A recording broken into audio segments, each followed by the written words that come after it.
우리 삶을 한번 돌아보면 그때 거기 가지 말고 이쪽으로 갔으면 어땠을까? 내가 그때 이 사람 말고 그 사람하고 결혼했으면 어땠을까? 내가 그때 그쪽으로 이사 가지 말고 서울로 왔으면 어땠을까? 아니, 내가 그때 내 전공을 다른 걸 선택했으면 내 인생이 어떻게 바뀌었을까? 인생은 순간의 선택이 평생을 좌우한다고 하죠. 그런데요,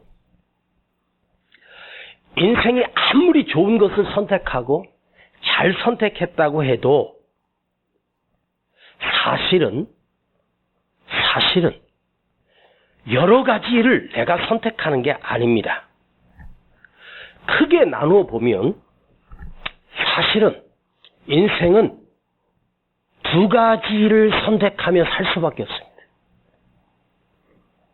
두 가지 길 외에는 다른 선택이 없어요. 세 가지 세 번째 길도 네 번째 길도 다섯 번째 선택도 없어. 오직 인간이 태어나는 모든 인간은 두 가지 길에서 오른쪽 길이냐 왼쪽 길이냐, 좁은 길이냐 넓은 길이냐, 이 두 가지 선택을 하며 사는 거예요. 나는 오늘 여러분들이 좁은 길과 넓은 길 선택 가운데 참으로 복되고 생명길인 좁은 길을 선택했다고 확신합니다. 자, 좁은 길로 들어가라. 멸망의 문으로 인도하는 문은, 멸망의 길로 인도하는 문은 그 길이 넓어 그 길로 가는 자가 많고, 생명으로 들어가는 길은 좁고 협착하여 찾는 이가 적으니라. 마태복음 7장 13절 14절입니다. 사는 길과 죽음의 길, 생명 길과 멸망하는 길, 이 두 가지 길 외에는 여러분에게 없습니다. 생명길은 좁고 협착해서 그 길을 선택해서 가는 사람이 극히 적으니, 멸망으로 인도하는 그 길은 넓고 크고 아주 편하고 쉬운 길입니다. 그런데 이 말은 이은세 목사의 말이 아닙니다. 하나님의 아들이신 예수님이 하신 말씀입니다.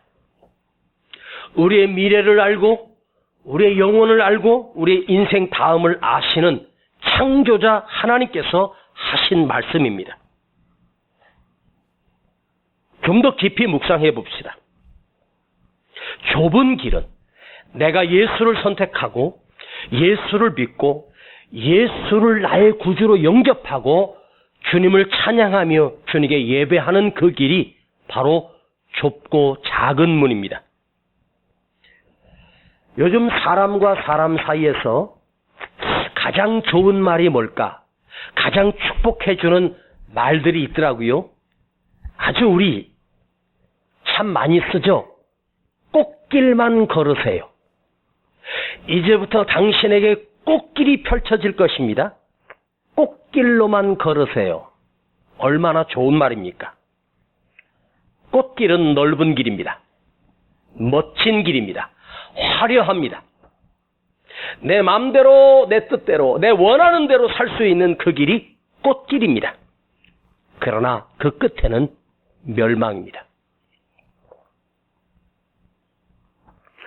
험하고 아프고 힘들고 가난한 길, 정말 외롭고 비참한 길, 그 길을 누가 가기를 원할까? 힘들고 험한 길, 험하고 높은 이 길을 나는 선택했습니다. 인생은 누구도 화려하며 부요하고 넉넉하게 부자로 형통하고 꽃길을 걷고 싶지 않은 사람은 단 한 사람도 없습니다. 인간의 욕구는 모두가 다 꽃길로 가기를 원합니다. 제가 만난 어떤 분을 전도했습니다. 교회 나오시죠. 예수 믿으십시오. 라고 제가 전도했더니 그분이 하는 말이 미쳤습니까? 미쳤습니까? 일주일 내내 일만 하다가 내 유일한 쉬는 날, 딱 하루 쉬는, 일주일에 한 번 쉬는 그 일요일 날 내가 왜 교회까지 나가서 시간을 낭비합니까? 이렇게 말해요. 일주일 내내 일하다가 주일날까지 쉬는 날까지 좀 하루 푹 쉬고 잠도 좀 자고 못한 일도 좀 하고 싶은 취미생활도 좀 할 수 있는 유일한 날마저도 내가 미쳤다고 교회 가서 시간 뺏깁니까? 예수 믿는 길은 사실 쉬운 길이 아닙니다. 남들 쉬고 늦잠 자고 남들 놀러 갈 때 우리는 일찍부터 교회 나와서 예배드리고 봉사도 하고 교사도 하고 성가대도 하고 또 음식도 준비도 해야 되고 거기다가 지금 내 생활도 빠듯한데 헌금까지 내야 되고 11조 나라에서 세금 잔뜩 뜯어가는데 또 11조를 하나님께 세금을 또 내야 되고 내가 미쳤습니까? 그렇다고 무슨 보상이 있는 것도 아니고 수고비를 주는 것도 아닙니다. 그럼에도 불구하고 우리는 기쁨으로 나와 예배를 드리고 생명을 걸고 이 코로나 시대에 사실은 2.5단계가 아니라 지금 5단계까지 올라가야 되는 위기 상황 속에서도 생명을 걸고 하나님 앞에 나와 예배 드리는 것, 이것이 좁은 길이지만 이 길에는 소망이 있고 영원한 생명이 있기 때문에 우리가 나온 것입니다. 제가 첫 번째 설교에서 사람들은 무덤을 인생의 끝이라고 착각하며 산다고 말했습니다. 세상 사람들은 죽으면 끝이지. 죽으면 다 끝나는데 죽으면 그만이지. 아닙니다. 진짜 길은 무덤 너머에 있습니다. 무덤 그 다음에 진짜 길이 펼쳐집니다. 인생길은 짧습니다.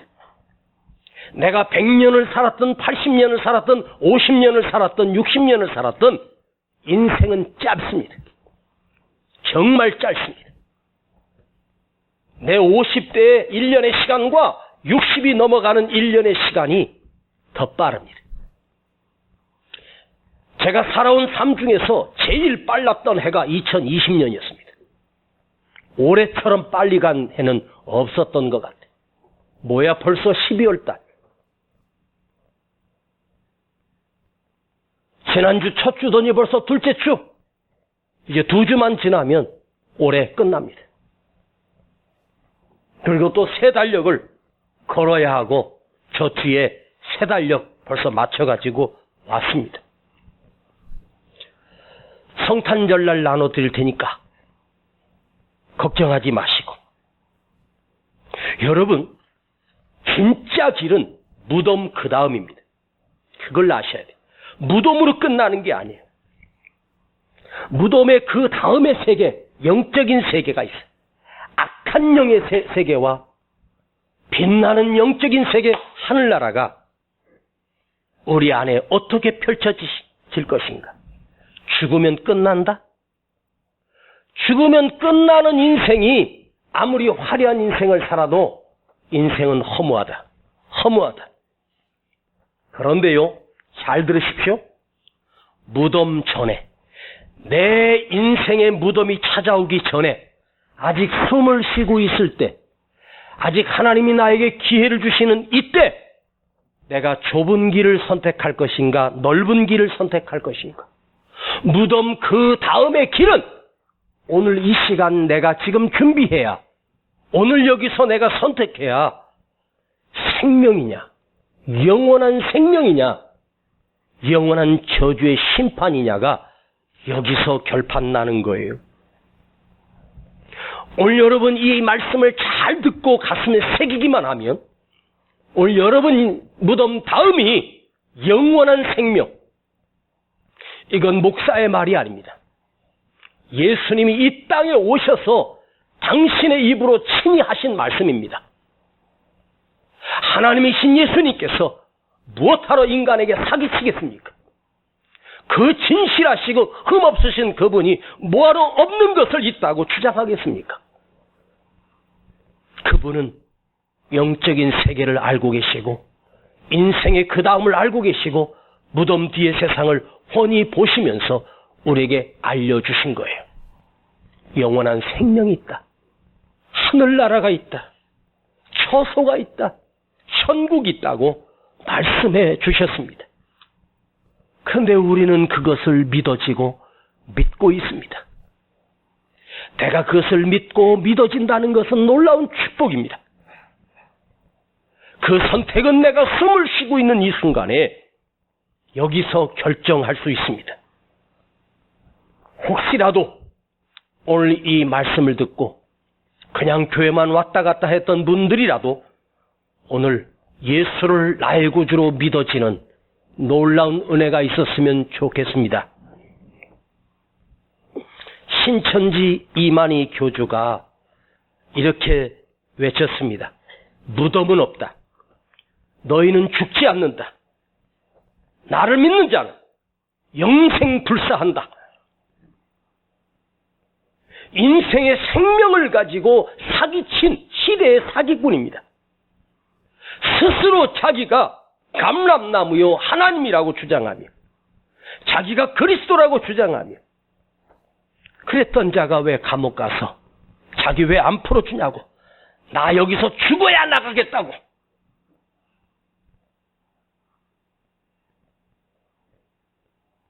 그 나올 때 뉴스를 보니까 머리는 하얀 백발로 휠체어를 타고, 얼마 전까지만 해도 걸었는데 이제 걷지도 못하고 휠체어를 타고 모자를 눌러쓰고 죽음을 향해 달려가는 그 초라한 노인의 모습을 보면서 왜 예수 그리스도가 저렇게 비참하게 늙어? 아니, 나 보석금 낼 테니까 좀 풀어달라고, 나 여기서 죽어야 니들이 시원하겠냐고 그렇게 고래고래 소리 질렀답니다. 아니, 예수가 왜 죽어요? 예수님은 살아계시고 영원히 죽지 아니하시는 하나님이신데 자기가 하나님이라고 했던 그 자도 여전히 약하고 늙어 죽어가고 있습니다.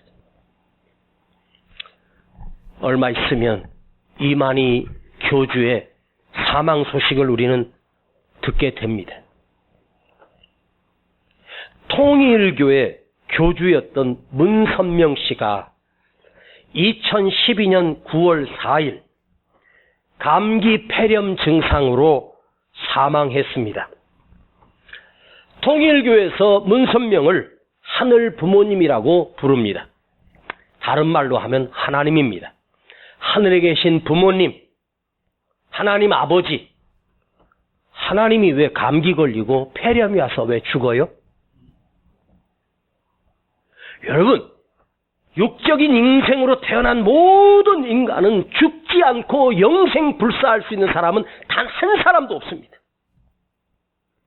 인생을 살면서 늙지 않고 죽지 않고 영원히 살기를 원하는 사람은 우리 전체가 다, 인간은 다 영원히 살고 싶어 합니다. 그런데 인간이 아무리 발버둥 쳐도, 인간이 아무리 몸부림치고 별것을 다 먹어도 영원히 살 수 있는 자는 단 한 사람도 없습니다. 이 세상에 태어나 인생은 모든 사람은 죽지 않고 영원히, 아니 200년 사는 사람도 없습니다. 150년 산 사람도 없습니다. 100년만 살아도 장수한 겁니다. 사람으로 태어난 모든 사람은 반드시 죽게 되어 있습니다. 지금 세계에 사는 인구가 76억 명이 넘습니다. 76억 명. 대한민국이 5천만입니다. 안 죽을 사람 있을까요? 안 죽은 사람 있습니까? 지금 혹시 대한민국의 조선시대에 태어난 사람이 아직까지 살아있는 사람이 있습니까? 단 한 사람만 여러분이 있다면 제가 무릎 꿇어서 내가 그 사람을 하나님으로 섬기고 싶어. 조선시대에 태어난 사람이 아직 살아있다면. 다 죽습니다. 인간은 죽게 돼 있습니다. 그대도 죽고 저도 죽고 다 죽습니다. 그러나 그 죽음 다음 무덤 너머에 진짜 길이 있어요. 요한복음 3장 16절 여러분 아십니까? 하나님이 세상을 이처럼 사랑하사 독생자를 주셨으니 이는 그를 믿는 자마다 영생을 얻게 하려 하심이라. 영원한 생명을 얻게 하시리라. 이 죄인된 우리를 하나님이 살리시기 위해서 구원받기를 원하시는 하나님께서 영원한 생명을 얻기를 원하셔서 예수 그리스도를 보내주셨습니다. 그런데 잘 들어요. 아주 심각한 문제가 하나 있습니다. 영생의 길은 참 좋은데 영원한 생명은 참 귀한데 그 길을 내가 선택할 수도 우리가 발견할 수도 우리가 갈 수도 없는 영원한 생명의 길은 내가 갈 수가 없습니다. 인간의 노력으로 되는 것이 아닙니다. 내가 아무리 의롭게 살고 아무리 발버둥 친다 그래도 영원한 생명을 내가 얻을 수는 없습니다. 즉 우리의 힘으로는 불가능합니다. 도무지 우리는 하나님 앞에 나아갈 길이 없습니다. 하나님이 누구예요? 온 우주 만물과 세상을 창조하신 하나님이고 나를 창조하신 하나님이에요. 영이신 하나님을 인간이 찾아갈 길이 없고 그 크고 광대하심이 얼마나 크신 하나님, 그 능력이 셀 수 없는 그 크신 하나님 앞에 우리 스스로 나아갈 길이 없습니다. 더 큰 문제는 뭐냐? 하나님은 거룩하시고 거룩하시고 거룩하시기 때문에 죄인된 우리가 하나님 앞에 서는 순간 그대로 불에 태워져서 설 수도 살 수도 있을 수도 없습니다. 그 죄로 말미암아 그 하나님의 보좌 앞에 근처에도 접근할 수가 없이 하나님 앞에 서는 순간 인간은 그 더러운 죄로 인하여 하나님 앞에 죽을 수밖에 없습니다. 그런데 구약에 보니까 하나님을 만나 주셨던 사람이 있더라고요. 하나님이 친히 강림하셔서 그 인생을 만나 주셨는데 그 사람이 누구냐? 바로 모세였습니다. 다시 말씀드리면 모세는 제 형님입니다. 제 집안이 셋자 돌림이거든요. 나는 모세님이 성이 뭔가 봤더니 같은 이시더라고. 저는 전주이시가 아니라 전의이시입니다. 셋자 돌림입니다. 저희 아버지는 로자 돌림이고 저는 셋자 돌림이고 제 아들은 종자 돌림입니다. 근데 성경에 보니까 이 모세가 그래서 이 모세 우리 사촌 왕세도 있고 창세도 있고 현세도 있고 이 문세도 있고 그 다음에 정세도 있고 제 막내 동생은 길세입니다. 길세가 뭐냐? 길세가 저는 은세입니다. 우리 모세 형님을 하나님이 만나주셨어요. 시내산에서. 이야. 근데 하나님께서 그 시내산에 모세 가운데 강림하실 때 막 우레와 같은 빛이 나며, 근데 모세가 죽었어야 되는데 모세가 죽지 않고 살아나. 근데 성경을 보니까 하나님께서 모세를 살리시려고 모세에게 강림하실 때 모세가 있는 그 골짜기를 하나님의 손으로 덮으시고 그리로 지나가셔.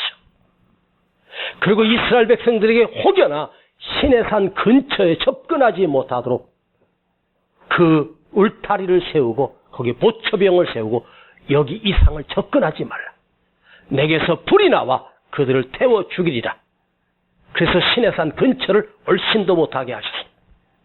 그러니까 모세는 하나님의 손으로 덮으시고 모세가 본 모습은 하나님의 뒷모습을 잠깐 본 것입니다. 모세가 내려왔을 때 백성들이 모세 얼굴을 쳐다볼 수가 없었어요. 모세 얼굴에 거룩한 빛이 비치니까 눈이 부셔서 쳐다볼 수가 없어서 수건으로 덮었다 했습니다. 하나님 앞에 서는 자는 그 누구도 살 수가 없습니다. 에레미야 17장 9절에 보면 하나님께서 인간을 이렇게 표현하셨습니다. 모든 만물보다 거짓되고 심히 부패한 것은 사람의 마음이라. 모든 만물보다 거짓되고 심히 부패한 것은 인간의 마음이라. 아십니까? 이 세상의 모든 존재하는 모든 것보다 가장 썩을 대로 썩고 부패한 위선자가 누구냐? 인간의 마음입니다. 짐승? 악한 짐승이 있을까요? 아무리 맹수라도 인간의 마음보다 훨씬 더 착합니다. 사자도 호랑이도 배가 안 고프면 건드리지 않습니다. 근데 인간은요, 배가 불러도 고기를 사다가 냉동실에 처박아둡니다. 이게 인간입니다.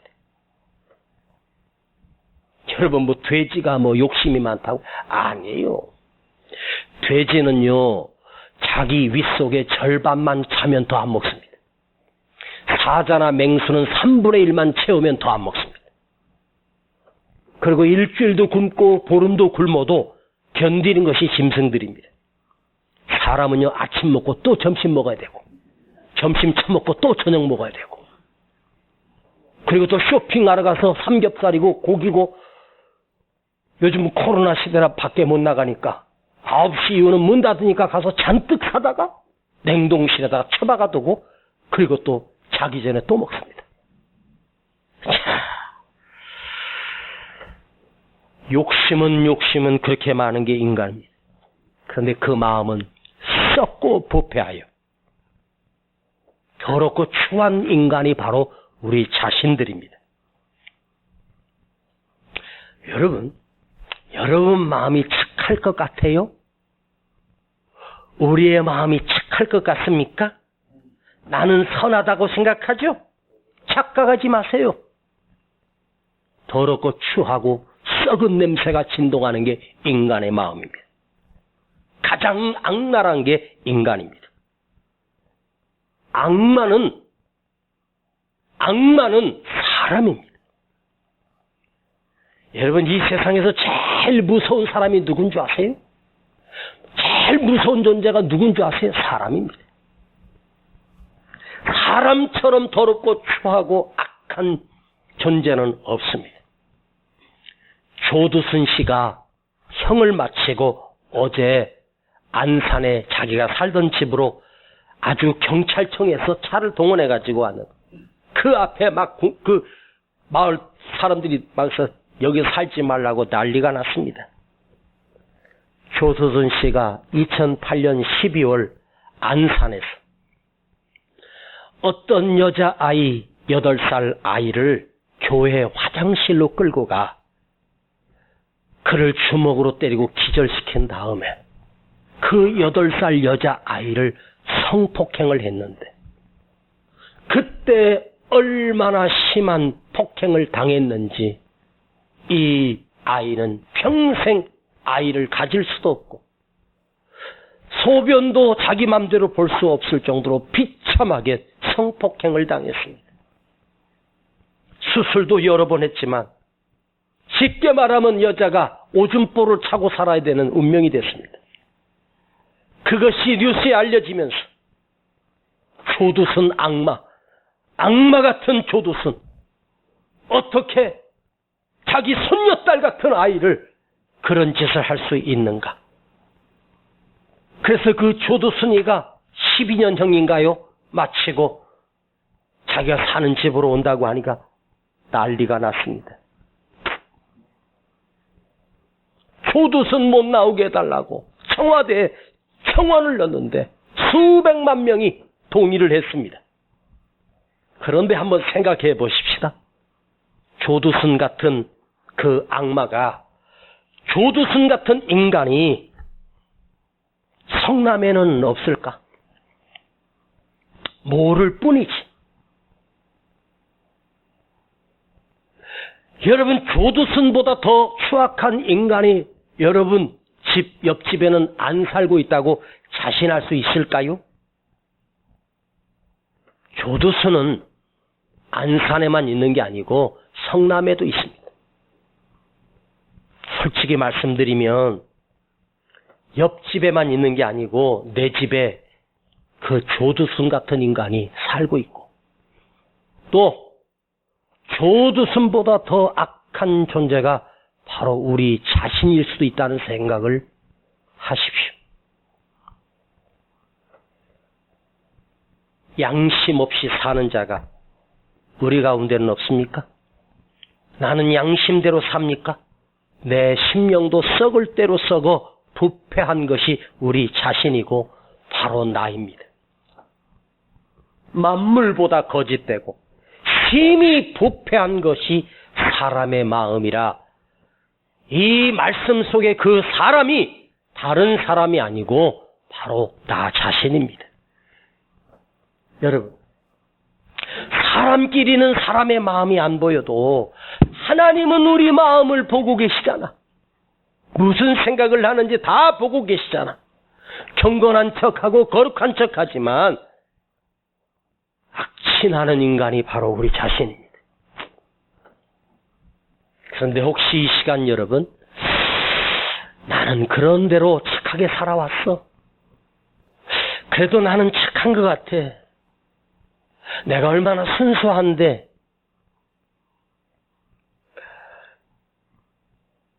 누가 절 보러 그러더라고요.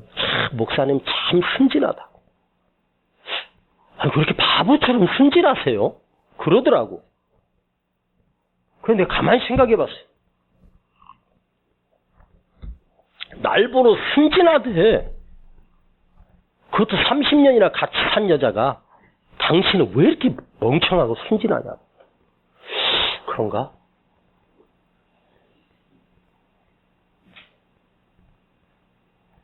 근데 이 말씀 앞에 서 있을 때 보니까 나는 순진하고 착한 줄 알았는데 썩어 냄새나는 인간이 바로 나구나. 우리는 서로가 저분만큼은 아니야. 저분은 순수하고 참 착해.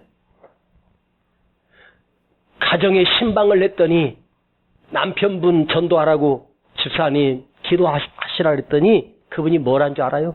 목사님 우리 남편은요 법 없이도 살 사람이에요. 얼마나 착한지 몰라요. 그건 네 생각이고 하나님은 아니야. 인간 속에는 부패할 대로 썩은 심성이 있습니다. 하나님은 실수하지 않습니다. 우리의 그 심한 심령을 뚫고 보고 계십니다. 하나님 앞에 나는 엄청난 큰 죄인입니다. 그런데 하나님께서요, 용서가 안 되는 죄가 또 하나 있어. 하나님이 가장 싫어하는 죄가 뭔지 아세요? 교만한 인간입니다. 목이 뻣뻣한 인간입니다. 교만은 패망의 선봉이라고 그랬습니다. 교만하면 나중에 심판이 아니라 바로 심판해버립니다. 다른 죄는 좀 눈 감아 주시다가도 교만할 때 하나님 바로 치십니다. 모세도 아니 백성들이 물이 없다고 그러면 하나님께서 모세야 너 지팡이 있잖아.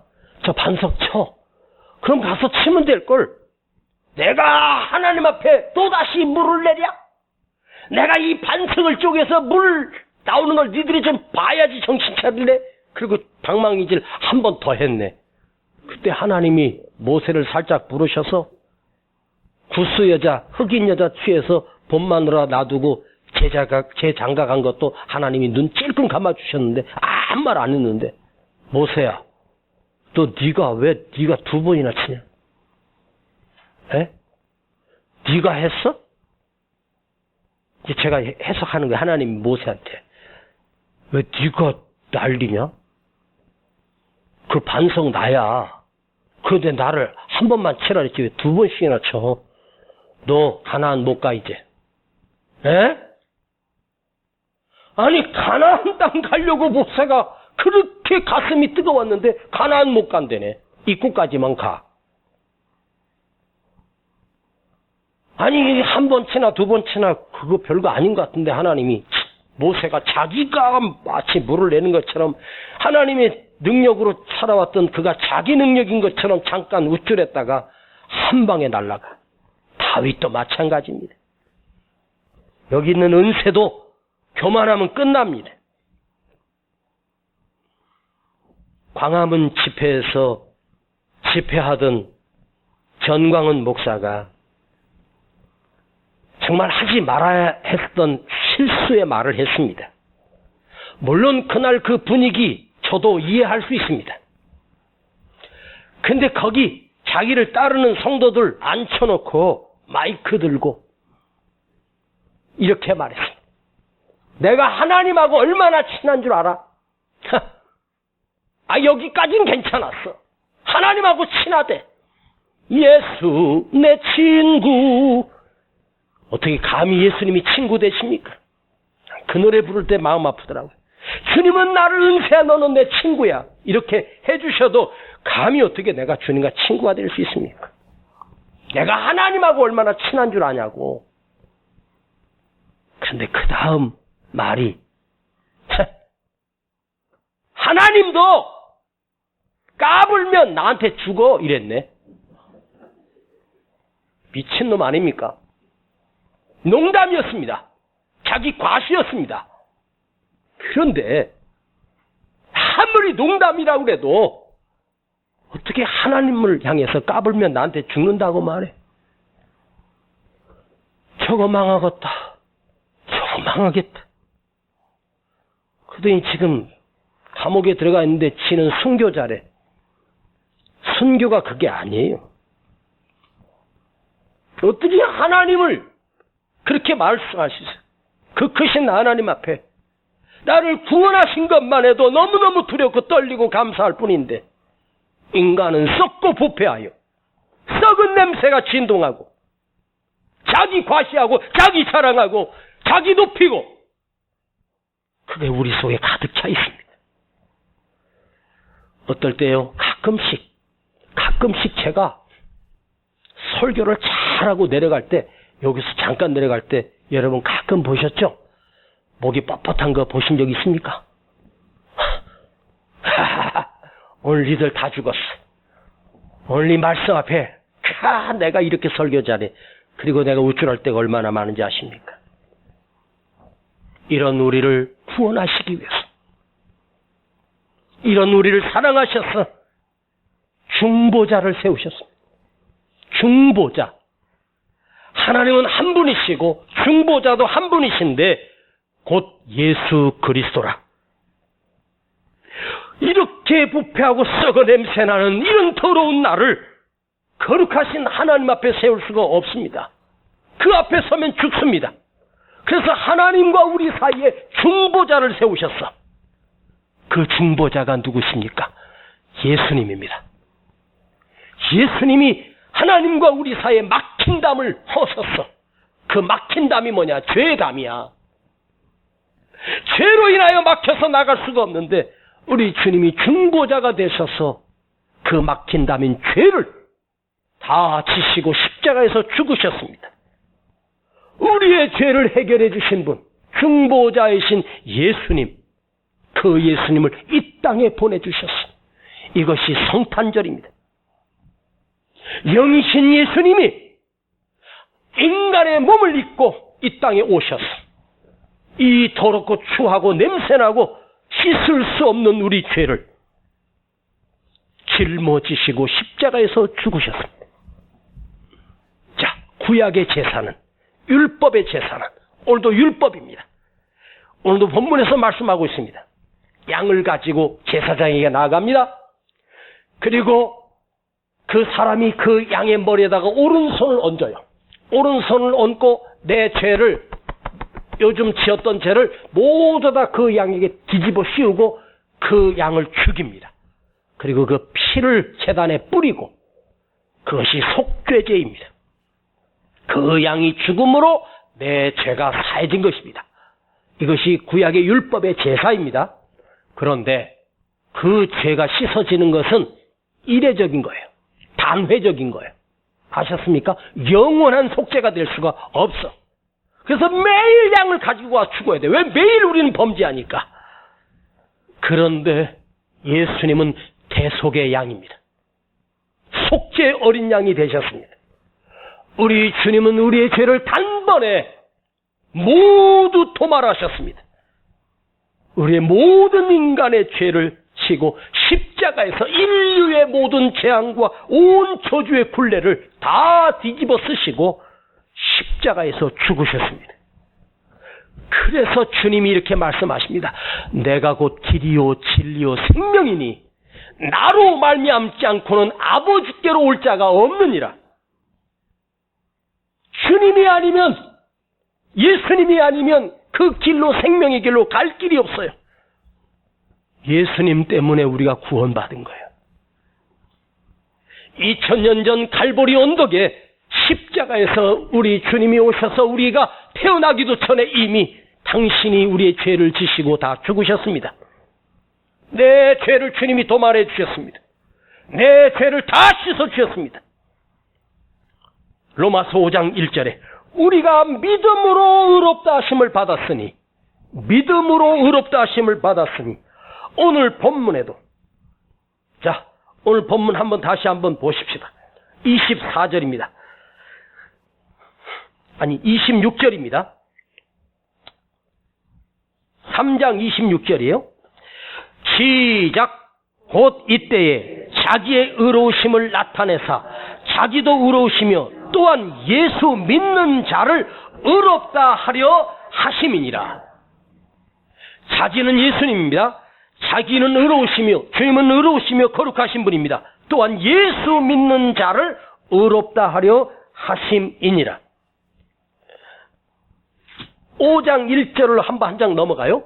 그러므로 우리가 믿음으로 의롭다 하심을 얻었은즉 우리 주 예수 그리스도로 말미암아 하나님과 더불어 화평을 누리자. 원수였던 죄로 인하여 하나님과 원수된 우리가 화평이 이루어졌어. 하나님의 자녀가 되었단 말이요. 무엇으로? 예수를 믿는 믿음으로 말미암아. 예수를 믿는 믿음으로 말미암아. 자, 조건은 단 한 가지예요. 예수를 믿는 그 믿음으로만 하나님께서 나를 죄 없다고 인정해 주시는, 의롭다고 인정해 주시는 은혜의 법을 만드셨어. 은혜의 법을 만드셨어. 믿는 순간, 예수 그리스도를 내가 믿는 순간 나는 의롭다 인정받아 아버지 하나님께 나아가 그 하나님의 자녀가 되고 그 영원한 생명을 얻게 된다는 사실을 여러분 기억하십시오. 저는 어렸을 때 딱 태어났는데 저희 아버지가 목사였습니다. 저희 어머니는 저를 낳기 전부터, 내가 태어나기 전부터 하나님께서 아들을 주시면 주의 종으로 드리겠다고 저희 어머니는 저한테 허락도 안 받고 주의 종으로 바쳐버렸습니다. 아들 주시면 주의 종으로. 저는 어렸을 때부터 저의 놀이터가 교회였습니다. 다윗의 이야기, 삼손 이야기, 다니엘의 이야기, 예수님 이야기, 수도 없이 주일학교 때부터 듣고 배우고 형들하고 선생님들하고 같이 예배드리고 저는 당연히 예수 믿는 사람이 되었습니다. 열심히 교회를 다녔고 제 기억에는 단 한 번도 주일을 범해본 적이 없는 것 같습니다. 습관적으로 예배를 드렸고 기도도 드렸고 찬양 인도도 했고 주일학교 교사 노릇도 잘했습니다. 제가 29살에 전도사가 돼서 학생부, 청년부, 성가대 얼마나 열심히 했던지 학생부가 부흥이 되고 청년부가 부흥이 되고 얼마나 설교를 잘했던지 아이들이 은혜를 받고 눈물도 흘리고 콧물도 흘렸습니다. 그런 학생들에게 그런 청년들에게 성경 공부를 하면서 로마서를 가지고 요한복음을 가지고 복음에 대해서도 천국에 대해서도 예수를 믿어야 된다고 가르치고 가르쳤습니다. 어느 여름날 그 우리 교회 노회 연합으로 청년부 학생부 연합으로 여름 수련회가 있었습니다. 수백 명이 모였는데 미국에서 어떤 목사님이 강사님이 오셨는데 나는 우리 아이들 옆에 쭉 데리고 큰 작대기 하나 들고 그 저녁에 여름날이니까 애들이 젊어 푹 찌르면서 정신 바짝 차리고 말씀들하고 이렇게 하면서 애들 은혜 받게 하려고 계속 아이들 격려했습니다. 근데 그 목사님의 말씀을 듣는 둘째 날 애들 졸던 말던 내가 은혜를 받아버렸어. 너는 주님을 만났느냐? 예수를 만났느냐? 제목이 그 제목이었습니다. 주님을 만났는가? 가만히 내 인생을 돌아보니까 나는 주님을 만난 적이 없는 것 같아. 내가 전도사인데 예수 만난 적이 없어. 그런데 내가 전도사야? 설교를 잘하고 부흥도 되고 나는 그때 뒤로 살짝 빠져나가 그 위에 옥상에 올라갔는데 세멘 바닥이었어. 거기서 그대로 무릎을 꿇고 주먹으로 세멘 바닥을 치는데 여기가 피투성이가 됐습니다. 다른 기도 안 했습니다. 주님 계시면 나 한 번만 만나줘요. 주님 나 좀 만나줘요. 나 전도사인데 나 목사 아들인데 나 좀 만나줘요. 나는 주님을 만난 적이 없었어. 아무리 생각해도 주님 만난 적은 없어. 그때 내 나이 30인데 30년을 예수 믿었는데 한 번도 주님을 만난 적이 없네. 아니 그 핍박자 사울도 다메섹 도상에서 사울아 사울아 하면서 만나주셨던 예수님이 왜 나를 안 만나줘? 너무 억울했습니다. 주님 나 좀 만나줘. 소리 지르면서 울면서 간절히 부르짖었습니다. 그럼에도 불구하고 주님은 나를 만나주지 않았습니다. 그날 이후로 30년을 또 지금까지 목회했습니다. 제가 충격적인 고백을 하겠습니다. 죄송하지만 미안한데요. 저는 30년 목회하면서 단 한 번도 주님 만난 적이 없어요. 예수님 얼굴 한 번도 본 적이 없어. 난 예수님 얼굴이라고 하는 거 액자 속에 있는 그 예수님 그것밖에 몰라. 아니 예수님 옆 얼굴이라도 한번 보여주고 아니 최소한도 뒷모습 모세 형님은 하나님 뒷모습은 봤잖아. 왜 나는 못 봤어? 한 번도 만난 적이 없어. 여러분 예수님 얼굴 본 적 있어요?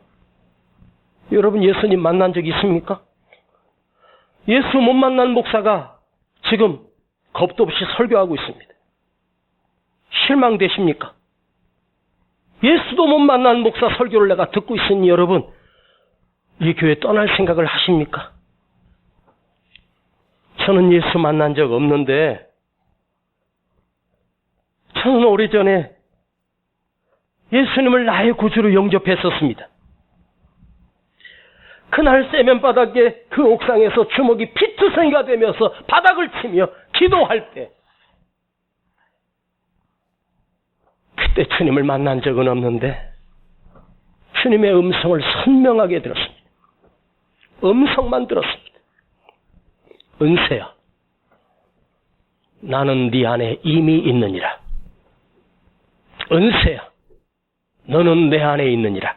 이렇게 말씀하셨습니다. 아니, 내가 주님 안에 있다는 거예요. 주님이 내 안에 계시다는 거예요. 난 예수님 본 적 없는데. 내가 예수 그리스도를 나의 구주로 영접했는데 주님은 저를 만나주시지 않았습니다. 그런데 나를 만나주신 것보다 먼저 내 안에 들어와 계셨었습니다. 내가 주님 그렇게 만나고 싶었는데 벌써 이미 내가 주님 안에 있었습니다. 여러분, 예수님 얼굴 확인하려고 하지 마십시오. 이 시간 확인해야 될 것은 여러분이 주님 안에 있다는 사실을 확인하십시오. 아니, 여러분 안에 주님이 계심을 여러분 확인하고 가십시오. 그때 주님이 저에게 마지막으로 묻는 질문, 지금까지 계속해서 들었던 주님의 요구가 한 가지 있습니다. 너는 나를 믿니? 은세야, 너는 나를 믿니? 그래도 너는 나를 믿니? 사자굴에 다니엘을 집어넣으신 하나님께서 다니엘에게 찾아가셔서 다니엘이 그 사자굴 속에 처박힌 그 다니엘에게 우리 주님이 묻는 질문이 있었습니다. 그래도 너는 나를 믿니? 너는 나를 믿니? 이 질문을 우리에게 주님 지금도 하고 계십니다. 사랑하는 여러분, 예수님을 대신해서 목사가 여러분에게 묻겠습니다. 이것은 목사의 말이 아닙니다. 주님의 음성입니다. 한번 들어보십시오. 얘야, 그래도 너는 나를 믿니? 이 상황에서도 너는 나를 믿어지니? 실패했는데 병들었는데도 너는 나를 믿니?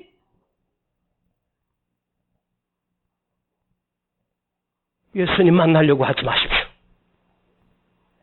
여러분 안에 주님이 계심을 확인하고 가십시오. 주님 내 안에, 주님 내 안에 계시고 주님 내 안에 계시. 그걸 왜 모르십니까? 주님이 나를 얼마나 사랑하시는데 내가 너의 수치를 씻으려, 우리 죄를 씻으려 죽으셨는데 내가 이렇게 너를 사랑하는데 너는 나를 믿니? 너는 나를 아느냐? 너는 아니? 내가 너를 얼마나 사랑하는지.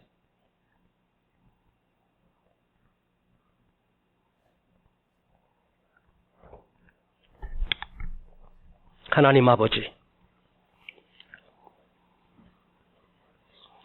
오늘 우린 주님 얼굴 보려고 온 것이 아니라 주님 모습을 보려고 온 것이 아니라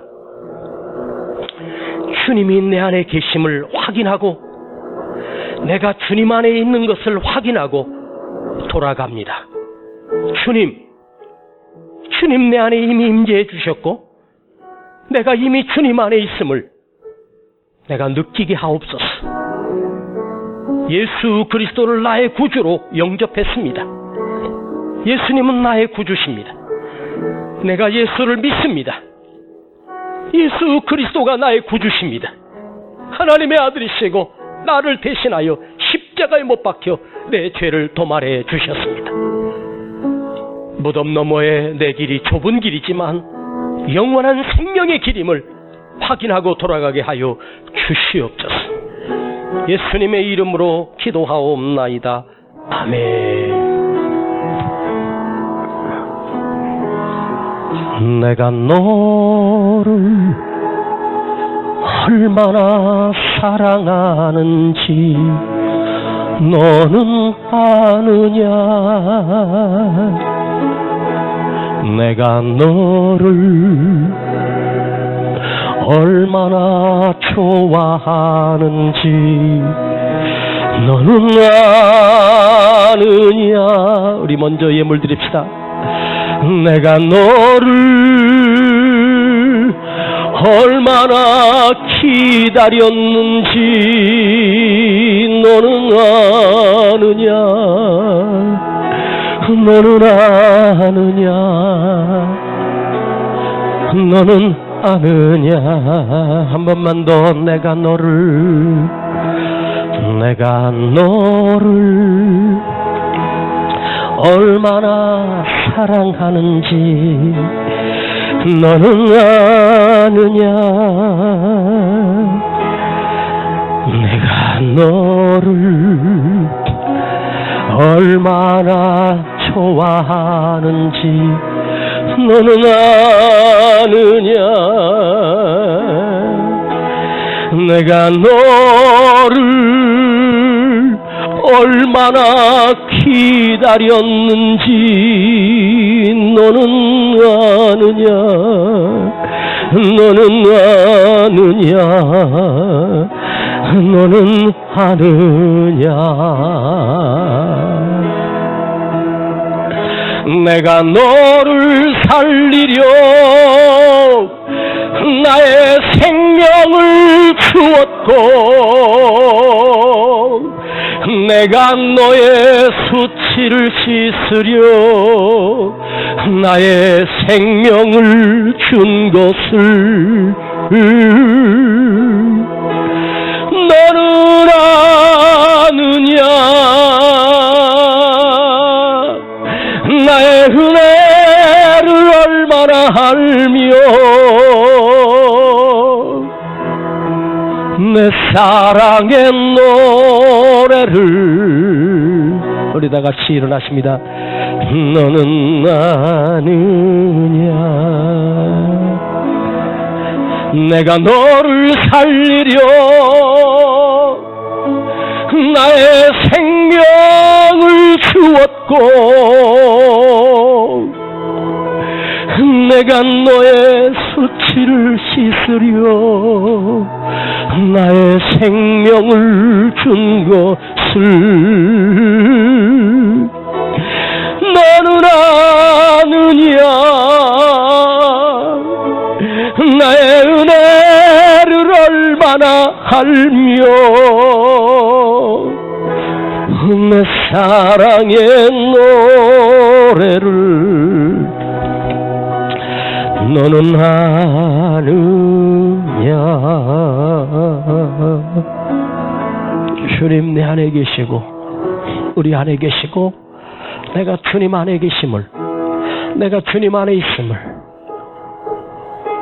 나의 무덤 그 너머에 좁은 길로 가는 자만이 영원한 생명길 예수 그리스도를 믿고 구주로 영접한 자만이 무덤 너머에 생명의 길이 펼쳐집니다. 여러분 기억하십시오. 여러분이 다른 설교는 다 기억하지 못해도 괜찮습니다. 오늘 한 말씀만 기억하고 살아도 여러분은 영원한 생명을 얻은 자가 됩니다. 너는 나를 믿니? 내가 너를 얼마나 사랑하는지 너는 아니? 내가 너를 살리려 내 생명을 주었다고 하신 예수님을 나의 구주로 믿으십시오. 주님 만나려고 하지 마세요. 이미 주님은 여러분 안에 계시고 이미 주님은 내 안에 계시고 나는 이미 주님 안에 있습니다. 내가 주님 안에 삽니다. 믿음을 지키며 살겠습니다. 아무리 코로나로 두려워도 예배를 포기하지 않겠습니다. 이 말씀을 포기하지 않겠습니다. 주님 사랑합니다. 주님 감사합니다. 나를 구원하심을 노래하는 이 거룩한 시간 되기를 원합니다. 함께 기도하십시다. 아버지 감사합니다. 죽을 수밖에 없는 더럽고 추악한 인간, 썩고 썩을 대로 썩은 양심, 우리를 구원해 주신 주님 감사합니다. 주님, 내가 예수를 믿습니다. 예수님은 나의 구주시며 나의 생명이십니다. 이제 그 주님을 내 안에 다시 영접합니다. 주님 내 안에 계시고 내가 주님 안에 있음을 믿습니다. 주님, 우리 안에 기쁨과 평안이 넘치게 하시고, 어떤 고난이 와도 어떤 위기가 와도 주님을 떠나지 않겠습니다. 주님과 동행하는 삶을 살겠습니다. 주님, 내가 예수 믿습니다. 내가 예수를 믿습니다. 주님, 감사합니다. 주님, 영광 홀로 받아주시고 찬송을 받아주시며 아버지 앞에 나갑니다. 주님, 홀로 영광과 존귀와 찬송을 받으시옵소서. 주님, 역사하여 주시옵소서. 주님, 감사합니다. 영광 홀로 받으시옵소서. 주여, 아버지 앞에 고백합니다.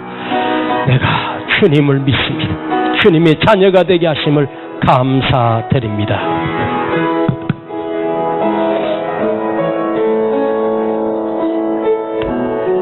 아버지, 감사합니다. 아버지, 오늘 이곳에 임재하시고 우리 심령 속에 주님 임재해 주셔서 영으로 찾아오신 주님을 영접합니다. 어떤 위기와 어떤 환난 속에서 쉬운 길로, 넓은 길로, 큰 길로 우리가 가지 않게 하시고 평생을 이 좁은 길을 선택하며 살 수 있도록 은혜를 부어주시고 무덤 너머에 생명길이 열리는 자가 되게 하시고 오늘 이 믿음이 지켜지는 믿음 되게 하시고 내 생이 끝나는 날까지 이 믿음을 고백하며 사는 우리 모두가 되게 하여 주시옵소서. 예물 주님께 드립니다. 감사를 드립니다. 10의 1을 구별하여 드립니다. 주님, 우리가 이 주님 앞에 드려지는 예물을 기억하시고 하감하시며 하늘의 영광과 축복과 생명의 축복이 우리 모든 가족과 우리 성도들 가정에, 우리 성도들 그 사업장의 자녀들 위해 임하게 하여 주시옵소서. 지금은 우리 구주 예수 그리스도의 은혜와 아버지 하나님의 극진하신 사랑하심과 성령님의 감화감동 충만 내재 교통하심이 오늘 주님이 내 안에 계심을 확인하고 돌아가는, 내가 주님 안에 있음을 확인하고 돌아가는 우리 모든 성도들 그 머리 위에, 가정과 기업과 자녀들 위에 이제로부터 영원토록 함께 계실지어다. 아멘.